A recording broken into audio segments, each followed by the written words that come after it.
This is a stable official update of the iPadOS 16.1 for my iPad mini 5. At first glance, the update is good, but when the biggest features announced on this version like Stage Manager and external display support are missing on some iPads, mine included, should you upgrade yours to ASAP? Hey guys, James here, your tech buddy, and this is Tech M.N.O.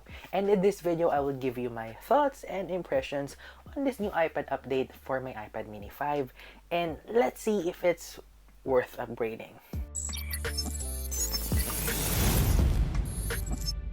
Alright, let's start the video now on the file size of the iPadOS 16.1 on my iPad mini 5. The update clocks in at around 2.7 gigs, which tells me at first that this might be an update with fewer features on iPads that don't have an A12X, A12Z, M1, and M2 chips on board. It took about 20 to 25 minutes before it completed the whole update. Once the update was done, I started to use my iPad mini 5 as it should be. And the first disappointment begins on the lock screen. Contrary to iPhones with iOS 16 that have a new customizable lock screen with widget support and dynamic clock, plus the notifications are popping from the bottom of the screen. Here in iPadOS 16.1, we've only been greeted with a new clock font on the lock screen and nothing else. No option for the dynamic clock that we can change the design, or it will know the subject of the wallpaper and you can position the clock number either backwards or forward. Heck, even the widgets and the notification on the bottom of the clock are not here either. With this thing not included in this update, are we seeing the same move they made last time when the widgets on the home screen were added on iPadOS and iOS 14, but took a whole year to add that feature in iPadOS 15? From the looks of it, I think we'll see this too on the next iPadOS update. Please, Apple, if you will do the same useful features, please put it on all of your devices at the same time and not a late addition. Speaking of addition, the new feature of iPadOS 16.1 is having a default and dedicated weather app on the iPads. It gives you the most broad information about the weather conditions in your area and some satellite graphics. Is it helpful? Yes. Do I need this thing every single day?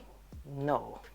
I would rather choose to have and use a dedicated calculator app on the iPad, having this weather app that I will click once or twice, or just delete it entirely. I tried to find this online if this is an old feature now, but since I can't find one, I think this is new. But you can now finally take a screenshot by swiping from the bottom left corner of your iPads, even if you don't have an Apple Pencil or even a third-party stylus. You can see in this example that I use my finger to do a screenshot on the side of my iPad mini, which is much helpful now than clicking the home button and power button at the same time to do it. Before we proceed to the other features and my observations on the new update, let's talk about the gigantic elephant in the room here. And that is the exclusions of the major features announced for iPadOS 16 for some iPads. I've got to be honest here. I am quite sad, but I kinda expect the move by Apple to not include the external display support on some iPads who have the dusty and crusty old Lightning port. If you're offended by what I said, sorry, not sorry. I'm not sad about the virtual memory swap, or as I call it, memory extension or file swap to those Android phone routers out there, since my iPad mini 5 only has 3 gigs of RAM. I'm not sad either on reference mode and display scaling because it only supports high refresh rate iPads. But I am a bit angry that Stage Manager is not included or available not just for iPad mini 5, but for the iPad mini 6 that has, get this, an A15 Bionic chip. It's not because of its size, it's because they cannot try to scale it down to smaller iPads. So what's the purpose of the display scaling feature then? So that Apple would prompt their consumers to buy their much expensive iPad Pros? Heck, even their new 10th gen standard iPad that has a new design, faster chip, and an expensive price tag doesn't have this feature either. I think there's a great iPad divide now in which the best features available are exclusive for expensive iPads. This, for me, is a stab in the back to consumers who buy Apple products not because of their whole ecosystem, but for their software and some apps that you can't find on Android or even on Windows software. Oh well, even though I will rant for days here, Apple won't listen to us.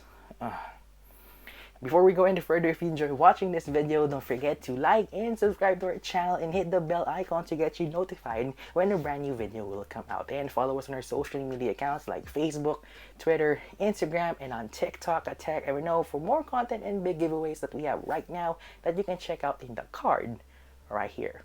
Going back to the update impressions in terms of its battery life, to see if there's any drain bug to the iPadOS 16.1, at the time of this recording, I can still hit the average screen on time on my usage from the previous iPadOS 15.7 update. So remove your worries about it, okay? On charging time though is the same time as I used before with the Lightning to USB-C cable and the adapter at 30 watts. And before moving on to the overall performance of the update to my iPad mini 5, let's have a quick breakdown to the other features that are either minor or major, but I'm not using it on a daily basis. You can now edit and undo send messages on iMessage, which I don't use that platform like ever. You can undo and schedule sent emails on the Mail app, which again, I didn't use it. Customizable app toolbars that have some needed extra features, which is good news. Files have more of a desktop-like interaction for file manipulation and dialog boxes for saving and deleting files. Good. Game Center is an update, but I'm not using it. And finally, on the 3-dot icons on the supporting apps, you can now see the names of each mode like split view rather than only having the icons of modes, which is very helpful for some average users. And finally, let's talk about the performance and the smoothness of this update on my iPad mini 5. Compared to the last iPadOS update, this new version is quite smooth and snappy to say at least. App animation is faster when open, same goes when you close the app. It remembers the last activity you used on an app a bit longer, and scrolling is a bit more responsive and smooth. It kinda looks like my iPad mini 5 had a 90Hz display even though it's only 60Hz. However, even though it's smooth, it has some bugs in some aspects. At the time of this recording, I've encountered a bug or issue when you have a folder on your dock compared to a folder that's on the home screen. The blurry and quite dark background, when you access it, it's covered the whole screen. But when a folder is your on dock, when accessing it, you will see that the blurry background is not covering the entire screen, thus having a gap on the top of the screen as seen in this screenshot right now. I do hope that they will fix this in the next update. Hey guys, post-edit James here. So I just updated to the newest iPadOS version 16.1.1 and they said the updates include some improvements and bug fixes. So I am here to report you about the folders that is not being blurred all around. So as you can see here, it's already blurred on the background. So in terms of the heavy apps here, aside from an excuse to play games today like Apex Legends, I don't see any problems like overheating, throttling, or warming of the iPad mini 5 running the latest iPadOS 16 version.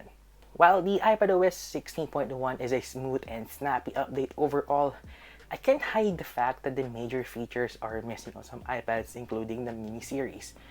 For me, this is not an iPadOS 16.1, but like an iPadOS 15.8 update. Yeah.